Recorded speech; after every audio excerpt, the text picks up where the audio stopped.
जज साहब ने फरमाया मैं आपको नहीं, उन्होंने सॉरी पहले उन्होंने कहा खान साहब साइफर कहाँ है? उन्होंने कहा जी पीएम ऑफिस में।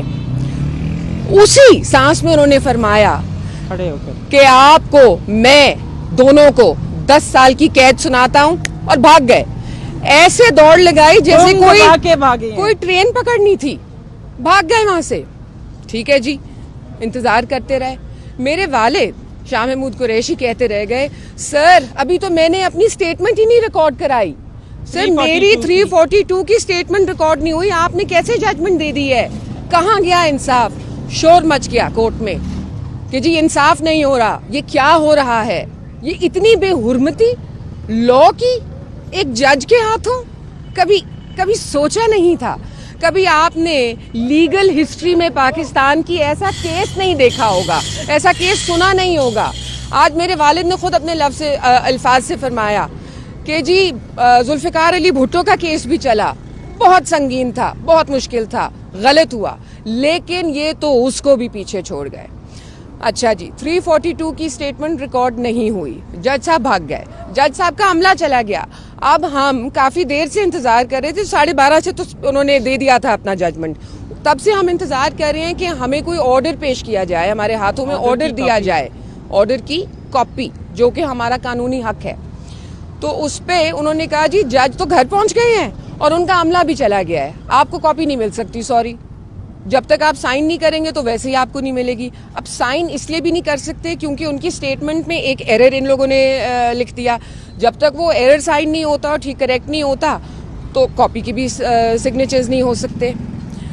अब एक और मतलब मजाकिया बात है, कह देती हूँ आपसे, जो मेरे वालिद के स्टेट अपॉइंटेड काउंसिल थे, 2 बड़ी मजे की बातें हुई।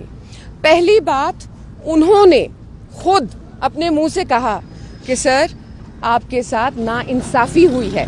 अभी ये स्टेट अपॉइंटेड लॉयर है, ये हमारा लॉयर नहीं है। उसने कहा हमने कभी ऐसी ज्यादती नहीं होते देखी। अच्छा जी, ये भी कह दिया उन्होंने। निकलते निकलते मैंने उनसे कहा आप तो लॉयर हैं, आपको तो फराहम हो जाएगी कॉपी, तो मुझे कैसे मिलेगी? अपना कोई कॉन्टैक्ट दे दीजिए। तो आगे से मुझे कहते हैं आज के बाद मेरा इनसे यानी कि मेरे वालिद से और साइफर केस से कोई ताल्लुक ही नहीं है।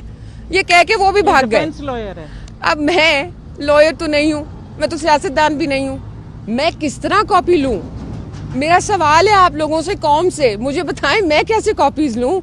अब हम आगे किस तरह अपनी कानूनी जो है अमल चलाएं? तो ये चंद बातें थी आपके सामने रखनी। खान साहब भी हैरान, हम भी हैरान। पता था कि इसी तरह की कोई जजमेंट आएगी। ये हमें कल से जो रवैया देखा जा रहा है उससे समझ आ रही थी कि कन्विक्शन भी आज होनी है और कुछ होना भी है मजीद। आज जब मेरी वालदा और मैं सुबह आए तो रायट गेयर में पुलिस खड़ी हुई थी। हम 3 औरतें, चले आज 4 हो गई, हम 4 औरतें हैं, इतनी खतरनाक है क्या कि रायट पुलिस बुलानी पड़ गई? मुझे तो नहीं मालूम था मेरे में इतना खतरा है या इतने खतरे की गुंजाइश है, आज पता चल गया। तो आज जो है ना, दुख भी होता है, अफसोस भी होता है, और हाँ हंसी भी आती है कि ना कानून रहा, ना अदल, ना इंसाफ, ना उसकी गुंजाइश, बस एक शौक ही रह गया इंसाफ का। लेकिन हम हाई कोर्ट में गए हैं, हम मजीद जरूरत पड़ेगी तो सुप्रीम कोर्ट में भी जाएंगे।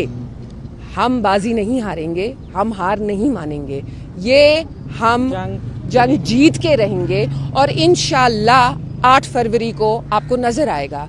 जाने से पहले एक जरूरी बात कहना चाहती हूँ जो कि खान साहब और शाह साहब ने कही है। मीडिया के जो भाई अंदर हैं उनसे तो ऑलरेडी कह चुके हैं, उनके अल्फाज में भी दोहरा देती हूँ। जितने भी पीटीआई के वोटर्स हैं, सपोर्टर्स हैं, जो लोग मोहब्बत करते हैं पीटीआई से और अपने कप्तान और नायब कप्तान से, और मजीद जो लोग पाकिस्तान से मोहब्बत करते हैं, उनसे गुजारिश है पुरअमन रहिए। आपने कोई कानून हाथ में नहीं लेना, आपने एहतजाज भी नहीं करना, आपने कुछ नहीं करना। आपका एहतजाज वोट डालना है, आपका एहतजाज होगा 8 को वोट के जरिए, तो वोट के बदले ही हम लेंगे। और जाते जाते आपको कहूं, जुल्म और ना इंसाफी का बदला वोट से, यही जमहूरी तरीका है और इन्हीं जमहूरी तकाज़ों को हम इंशाल्लाह पूरा करेंगे। बाकी अल्लाह के हाथ में है, ईमान है दिल में, दिल साफ है, नीयतें साफ हैं और इंशाल्लाह अल्लाह जो है हमें इसका सिला देगा। आमीन। बहुत शुक्रिया। गौहर बानो। अदलो इंसाफ का कत्ल हुआ है, इंतहाई बेरहमी से हुआ है। अदलो इंसाफ का कत्ल हुआ है, इंतहाई बेरहमी से हुआ है। हुआ क्या, मैं आज के थोड़े से मनाजिर आपके सामने रखती हूँ। अभी खान साहब सेक्शन 342 CRPC क्रिमिनल कोड, उसके तहत अक्यूज जो हैं अपनी स्टेटमेंट्स रिकॉर्ड कराते हैं एंड में। खान साहब अभी अपनी स्टेटमेंट रिकॉर्ड करा रहे थे, जज साहब उठ के आधे घंटे के बाद वो आए। उन्होंने खान साहब को कहा जल्दी से रैप अप करो। उन्होंने रैप अप की अपनी स्टेटमेंट। उसके बाद जज साहब ने फरमाया मैं आपको नहीं, उन्होंने सॉरी, पहले उन्होंने कहा खान साहब साइफर कहाँ है? उन्होंने कहा जी PM ऑफिस में। उसी सांस में उन्होंने फरमाया कि आपको मैं दोनों को 10 साल की कैद सुनाता हूं और भाग गए। ऐसे दौड़ लगाई जैसे कोई ट्रेन पकड़नी थी, भाग गए वहां से। ठीक है जी, इंतजार करते रहे। मेरे वालिद शाह महमूद कुरैशी कहते रह गए सर अभी तो मैंने अपनी स्टेटमेंट ही नहीं रिकॉर्ड कराई। सर मेरी 342 की स्टेटमेंट रिकॉर्ड नहीं हुई, आपने कैसे जजमेंट दे दी है? कहाँ गया इंसाफ? शोर मच गया कोर्ट में कि जी इंसाफ नहीं हो रहा, ये क्या हो रहा है? ये इतनी बेहुरमती लॉ की एक जज के हाथों कभी सोचा नहीं था। कभी आपने लीगल हिस्ट्री में पाकिस्तान की ऐसा केस नहीं देखा होगा, ऐसा केस सुना नहीं होगा। आज मेरे वालिद ने खुद अपने अल्फाज से फरमाया कि जी जुल्फिकार अली भुट्टो का केस भी चला, बहुत संगीन था, बहुत मुश्किल था, गलत हुआ, लेकिन ये तो उसको भी पीछे छोड़ गए। अच्छा जी, 342 की स्टेटमेंट रिकॉर्ड नहीं हुई, जज साहब भाग गए, जज साहब का अमला चला गया। अब हम काफी देर से इंतजार कर रहे थे, 12:30 से तो उन्होंने दे दिया था अपना जजमेंट। तब से हम इंतजार कर रहे हैं कि हमें कोई ऑर्डर पेश किया जाए, हमारे हाथों में ऑर्डर दिया जाए, ऑर्डर की कॉपी, जो कि हमारा कानूनी हक है। तो उस पे उन्होंने कहा जी जज तो घर पहुंच गए हैं और उनका अमला भी चला गया है, आपको कॉपी नहीं मिल सकती, सॉरी। जब तक आप साइन नहीं करेंगे तो वैसे ही आपको नहीं मिलेगी। अब साइन इसलिए भी नहीं कर सकते क्योंकि उनकी स्टेटमेंट में एक एरर इन लोगों ने लिख दिया। जब तक वो एरर साइन नहीं होता और ठीक करेक्ट नहीं होता तो कॉपी की भी सिग्नेचर्स नहीं हो सकते। अब एक और मतलब मजाकिया बात है, कह देती हूँ आपसे, जो मेरे वालिद के स्टेट अपॉइंटेड काउंसिल थे, 2 बड़ी मजे की बातें हुई। पहली बात, उन्होंने खुद अपने मुंह से कहा कि सर आपके साथ नाइंसाफी हुई है। अभी ये स्टेट अपॉइंटेड लॉयर है, ये हमारा लॉयर नहीं है। उसने कहा हमने कभी ऐसी ज्यादती नहीं होते देखी। अच्छा जी, ये भी कह दिया उन्होंने। निकलते निकलते मैंने उनसे कहा आप तो लॉयर हैं, आपको तो फराहम हो जाएगी कॉपी, तो मुझे कैसे मिलेगी? अपना कोई कॉन्टैक्ट दे दीजिए।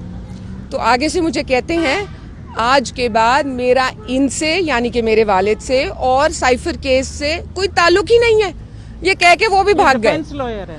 अब मैं लॉयर तो नहीं हूँ, मैं तो सियासतदान भी नहीं हूँ, मैं किस तरह कॉपी लूँ? मेरा सवाल है आप लोगों से, कौम से, मुझे बताएं मैं कैसे कॉपीज लूँ? अब हम आगे किस तरह अपनी कानूनी जो है अमल चलाएं? तो ये चंद बातें थी आपके सामने रखनी। खान साहब भी हैरान, हम भी हैरान। पता था कि इसी तरह की कोई जजमेंट आएगी।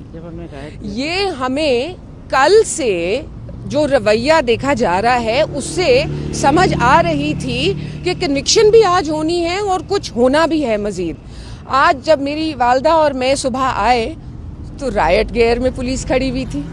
हम 3 औरतें, चले आज 4 हो गई, हम 4 औरतें हैं। इतनी खतरनाक है क्या कि रायट पुलिस बुलानी पड़ गई? मुझे तो नहीं मालूम था मेरे में इतना खतरा है या इतने खतरे की गुंजाइश है, आज पता चल गया। तो आज जो है ना, दुख भी होता है, अफसोस भी होता है और हाँ हंसी भी आती है कि ना कानून रहा, ना अदल, ना इंसाफ, ना उसकी गुंजाइश, बस एक शौक ही रह गया इंसाफ का। लेकिन हम हाई कोर्ट में गए हैं, हम मजीद जरूरत पड़ेगी तो सुप्रीम कोर्ट में भी जाएंगे। हम बाजी नहीं हारेंगे, हम हार नहीं मानेंगे, ये हम जंग जीत के रहेंगे और इंशाल्लाह 8 फरवरी को आपको नजर आएगा। जाने से पहले एक जरूरी बात कहना चाहती हूँ जो कि खान साहब और शाह साहब ने कही है, मीडिया के जो भाई अंदर हैं उनसे तो ऑलरेडी कह चुके हैं, उनके अल्फाज में भी दोहरा देती हूँ। जितने भी पीटीआई के वोटर्स हैं, सपोर्टर्स हैं, जो लोग मोहब्बत करते हैं पीटीआई से और अपने कप्तान और नायब कप्तान से, और मजीद जो लोग पाकिस्तान से मोहब्बत करते हैं, उनसे गुजारिश है पुरअमन रहिए। आपने कोई कानून हाथ में नहीं लेना, आपने एहतजाज भी नहीं करना, आपने कुछ नहीं करना। आपका एहतजाज वोट डालना है, आपका पीटीआई के लिए, आपका एहतजाज होगा 8 को वोट के जरिए, तो वोट के बदले ही हम लेंगे। और जाते जाते आपको कहूं, जुल्म और ना इंसाफी का बदला वोट से, यही जमहूरी तरीका है और इन्हीं जमहूरी तकाज़ों को हम इंशाल्लाह पूरा करेंगे। बाकी अल्लाह के हाथ में है, ईमान है दिल में, दिल साफ है, नीयतें साफ हैं और इंशाल्लाह अल्लाह जो है हमें इसका सिला देगा। आमीन। बहुत शुक्रिया। गौहर बानो, अदलो इंसाफ का कत्ल हुआ है, इंतहाई बेरहमी से हुआ है। हुआ क्या, मैं आज के थोड़े से मनाजिर आपके सामने रखती हूँ। अभी खान साहब सेक्शन 342 CRPC क्रिमिनल कोड, उसके तहत अक्यूज जो हैं अपनी स्टेटमेंट्स रिकॉर्ड कराते हैं। एंड में खान साहब अभी अपनी स्टेटमेंट रिकॉर्ड करा रहे थे, जज साहब उठ के चले गए। आधे घंटे के बाद वो आए, उन्होंने खान साहब को कहा जल्दी से रैप अप करो। उन्होंने रैप अप की अपनी स्टेटमेंट। उसके बाद जज साहब ने फरमाया मैं आपको नहीं, उन्होंने सॉरी, पहले उन्होंने कहा खान साहब साइफर कहाँ है? उन्होंने कहा जी PM ऑफिस में। उसी सांस में उन्होंने फरमाया खड़े होकर कि आपको मैं दोनों को 10 साल की कैद सुनाता हूं, और भाग गए। ऐसे दौड़ लगाई जैसे कोई ट्रेन पकड़नी थी, भाग गए वहां से। ठीक है जी, इंतजार करते रहे। मेरे वालिद शाह महमूद कुरैशी कहते रह गए, सर अभी तो मैंने अपनी स्टेटमेंट ही नहीं रिकॉर्ड कराई, सर मेरी 342 की स्टेटमेंट रिकॉर्ड नहीं हुई, आपने कैसे जजमेंट दे दी है? कहाँ गया इंसाफ? शोर मच गया कोर्ट में कि जी इंसाफ नहीं हो रहा, ये क्या हो रहा है? ये इतनी बेहुरमती लॉ की एक जज के हाथों कभी सोचा नहीं था। कभी आपने लीगल हिस्ट्री में पाकिस्तान की ऐसा केस नहीं देखा होगा, ऐसा केस सुना नहीं होगा। आज मेरे वालिद ने खुद अपने लफ्ज़ से अल्फाज से फरमाया